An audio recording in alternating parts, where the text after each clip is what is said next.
If you see a realtor with an extra skip in their step today at a Super Bowl party, it may not be just the beverages. Historically, in our area, spring market kicks in the day after Super Bowl.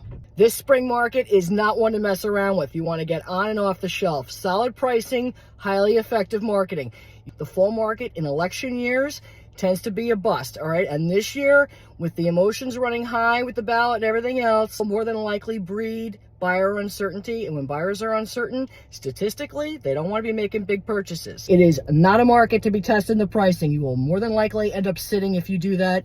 Over 800 listings expired or withdrew in Dutchess County alone in 2023. Solid pricing, highly effective marketing, on and off the shelf. Know what is now. We don't know what 2025 is going to bring. Past year, we have been stabilizing in the Hudson Valley area. We still are in a seller's market. Buyer demand is still high. The buyers are out there now. You will see increased competition as we get closer to April, May, which is more of the peak of spring market.